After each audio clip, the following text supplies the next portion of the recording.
Thank you very much, gentlemen. I don't know about, well, Deficio's got his thumbs up. I'm not sure about happy campers, though, when expectations for G2 were much higher coming into this tournament. About those expectations, you're selling Spawn on saying they're going to finish second. I mean, it's obviously not my fault. He can't analyze himself. You're deflecting now. You're deflecting. With that being said, no, I take full blame. You know, I'm fine with that. I'm perfectly fine with it. Like, this game... Did you hear that?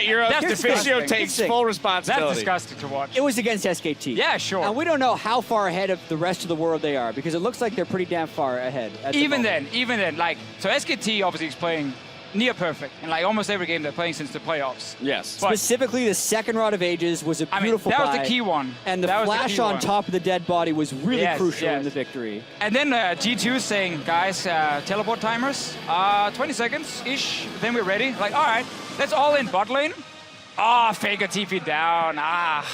Who could have guessed? You know, these kind of solo queue mistakes are what G2's making right now. Let's just go even beyond that. Kikis in the top lane. I don't even know if his skill order is like correct at the start of that game. He just gets shoved out by Poppy. Like, Poppy should not be able to do that at the start of these games. He's just losing pressure. Like, then all of a sudden his mid laner has to teleport top. They're just snowballing arrows around the map. Then it bleeds into bottom lane. And the jungler, like, you know, we're sitting there going, like, Trick isn't playing that well. When all three of your lanes lose, like, what do you just throw it over your shoulder and...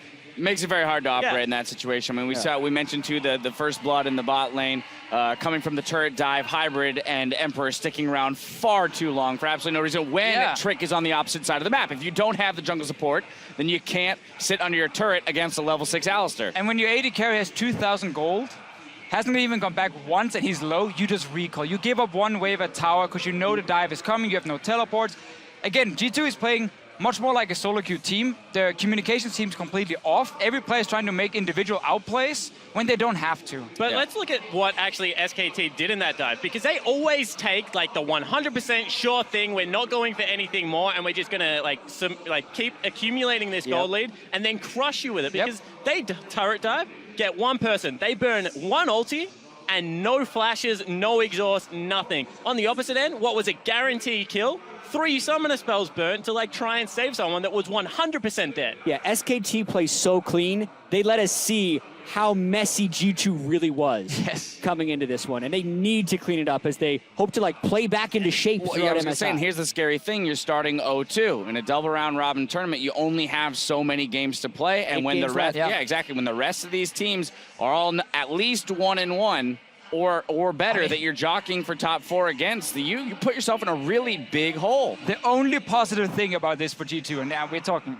really, really small, is the fact that they had SKT on day 1. So if they really need more time, more days to like get back in shape and like whatever fix communication, having SKT now is fine, because even at 100%, you weren't expecting to beat them. Right, it's an assumed loss. We are talking small positive, because the way they're playing right now is off. And the other thing is, right, SKT, they play against the wildcard region and a slumping EU, but both of their drafts and their clinical execution, anyone watching that game, you're like, it doesn't matter the team, they're just playing the map by itself and the pick ban phase so damn well. This is a team that, like, even though they're smashing people, they're doing it before they even get on the Rift. Yeah, and it's something about Comey, he always has very good draft phases, but at the same time, he has the absolute best players to work with for it. It's like, okay, what would the strongest theoretical composition be? Right. Oh, by the way, we're great at every single one of those champions. Yeah, all my players can play that. They're not hindered by that. Like G2, they first picked Ekko over the Ryze. Maybe that's because Kikis thought he would need it in the top lane, because he definitely didn't play Gragas very well. I think they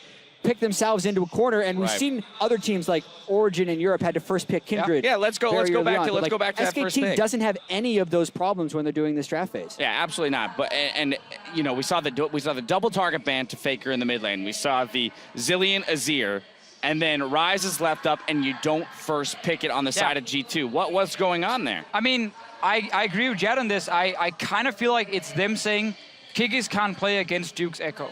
So right now, we will take it away and we can always flex it mid.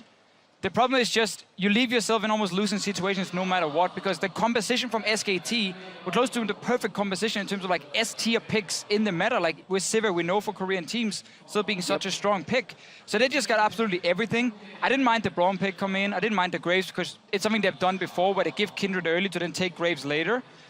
The first pick is just where it goes wrong, because if your answer is then flexing Ekko mid and putting the Gragas top lane, which Kikis couldn't play, like at all. He missed almost everything in this game.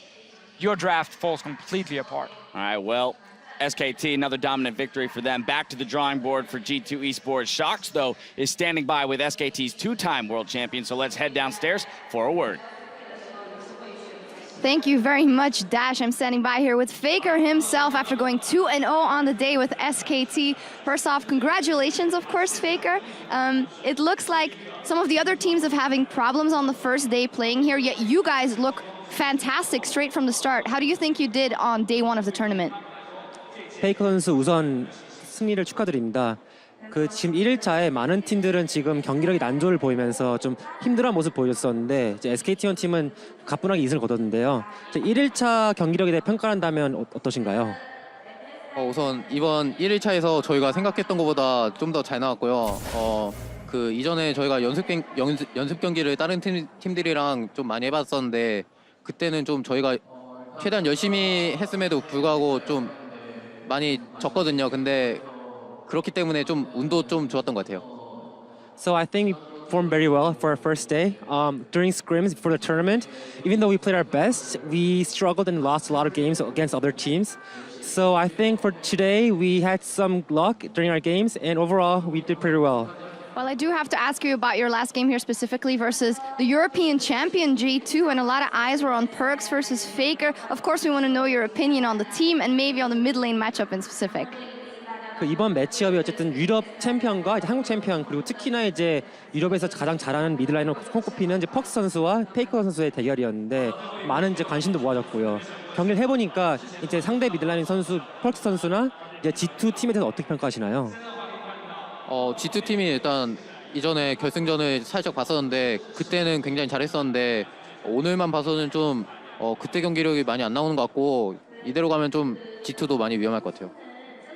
So we watched their final game at the EULCS, and we thought they were a really good team at then. But I think today they kind of struggled and they didn't play as good as the EULCS finals. So I think if G2 maintains their game level as today, they would have a hard time at MSI. Well, I think I can agree with that.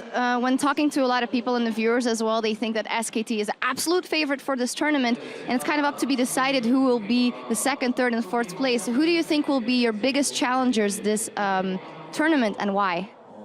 지금 많은 사람들이 이제 SK T1 팀이 MSI에서 가장 강력한 우승 후보라고 이제 거의 당연시하게 생각하고 있는데 그럼 이제 반대로 이제 2, 3, 4등 중위권 싸움이 되게 치열할 거라 예상하고 있어요. 근데 페이커 선수는 이제 우승에 가장 크게 걸림돌 낼 수 있는 견제되는 팀이 어디라 생각하시나요? 우선 최근에 오늘 경기만 봐도 RNG 경기력이 굉장히 좀 좋았던 것 같고요. 그리고 좀 중국은 좀 제가 언제나 좀 잘한다고 생각을 해서 RNG가 아무래도 좀 2등을 할 가능성이 높지 않을까 생각하지만 좀 다른 팀들도 2등이랑 크게 차이 없을 것 같아요. Hey, watching today's RNG's game, I think they performed very well, and I don't know, I just think that LPL in general they're very strong, and so I think RNG will get second place, and I'm not sure about other teams, but it's gonna be very hot competition for the second place for this tournament. Well, you say RNG second place. Of course, we have to think back to last year's MSI, and SKT is such a successful organization, but that MSI title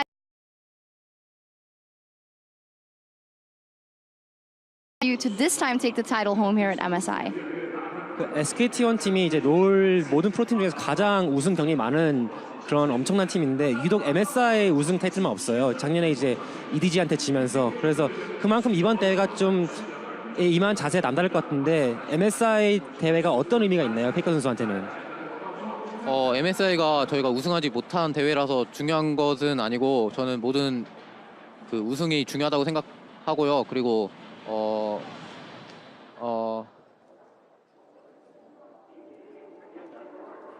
네 그런 것 같아요. Okay, it's not that MSI is important because we weren't able to win last year, but I just think that winning every tournament is like same amount of importance to me. So yeah, just winning MSI is very important for me and the team. Yeah, winning MSI is important, but winning in general is important. I can stand behind that. Thank you very much, and congratulations, Faker and SKT. With 2 wins on the day, there's still 1 game left to play out here at MSI as Supermassive takes on RNG. We'll be right back with that last game of the day, so don't go anywhere.